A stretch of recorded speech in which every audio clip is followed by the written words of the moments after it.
gobierno de la República, junto con el gobierno del Estado, estamos en estrecha coordinación para que realmente superemos esta etapa de dolor, demos un paso hacia adelante. Para algunos, déjame decir, pudiera, Emilio lo entenderá, y quienes están aquí como miembros de Televisa.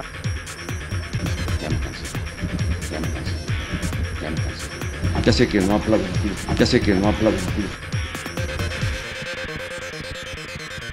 A casi ya un mes del transcurso del 2015, el panorama rumbo a los comicios electorales de junio se puede leer muy desalentador y en algunas zonas del país se pueden vislumbrar focos rojos. Todos estos indicios indudablemente en cierta medida están relacionados a la forma de gobernar y de hacer política en el país.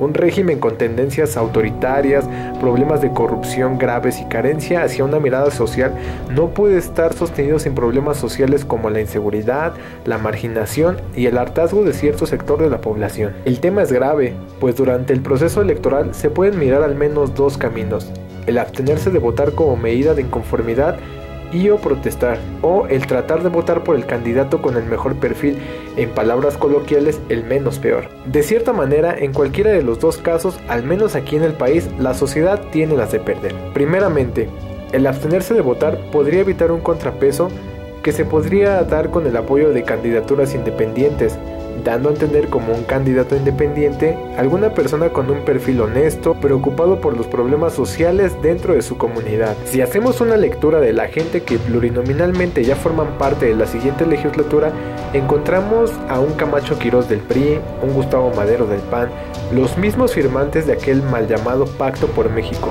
ese mismo que terminó por meter en una crisis de credibilidad al PRD, partido supuestamente de izquierda, y ese pacto que supuestamente cambiaría el rumbo del país para mejorar. Lejos de la preocupación del acontecer en el país, los candidatos y sus partidos intentan mantener cierto control en el Congreso. Algo que muchos no perciben es que gracias a los diputados y senadores y a la misma población que los escogió como sus representantes, se aprobaron las reformas peñistas. No fue Peña Nieto solo quien las pudo lograr aprobar. Cabe mencionar que el mismo senador Gamboa, del PRI, ha declarado que el Senado tiene cerca de 80 iniciativas de ley pendientes de dictaminar, más las que suma la Cámara de Diputados, y muchas de ellas son de legislaturas pasadas, lo que nos da a entender que el Congreso, lejos de hacer su trabajo, legislar a favor de la ciudadanía, da prioridad a iniciativas las cuales muchas veces se traducen en algún negocio o conflicto de interés. Por otro lado, difícilmente se podría cambiar drásticamente la situación del país a través de un partido político viejo o nuevo, debido a que se dejó crecer una infraestructura institucional, política, legal,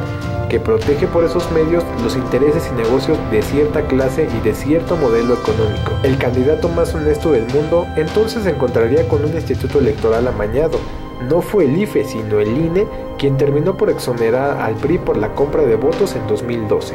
Fue el mismo INE quien echó para atrás el sistema que detecta comportamiento fraudulento, es decir, un sistema para controlar la contabilidad de los partidos políticos en campañas y para fiscalizar que los topes de gasto se cumplan. Y esto supuestamente porque la empresa Citel tardó en entregar el sistema. Se encontraría con muchas leyes que le marcarían un tope. Es decir, aquí en el país no se respetan los acuerdos internacionales, por ejemplo, lo relacionado a los derechos humanos, no se ataca con la inteligencia financiera el lavado de dinero ni las finanzas de los grupos delictivos, no se procesan a los altos funcionarios por tener algún conflicto de interés y para colmo está prohibido hacer consultas de alto interés a la ciudadanía, como por ejemplo qué hacer con su petróleo.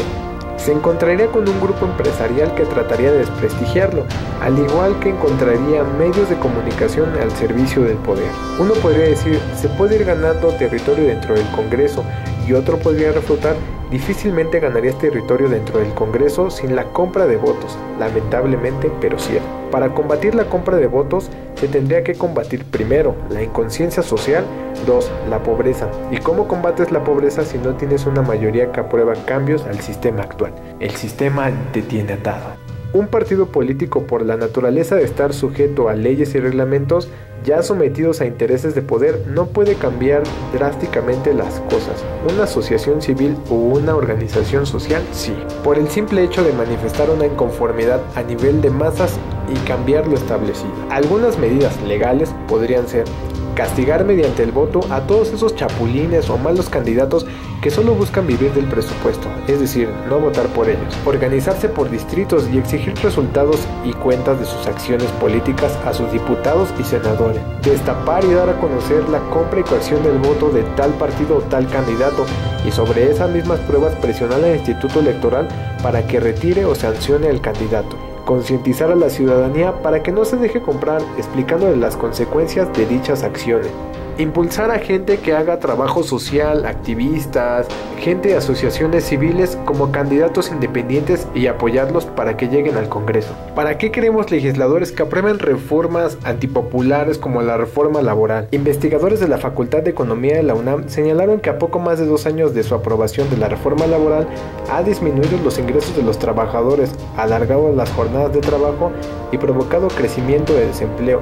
Todo esto citado en su más reciente reporte de investigación, que va del cuarto trimestre del 2012 al tercero del 2014. Estas son acciones que solo tendrían efecto en la medida en que exista una organización sólida.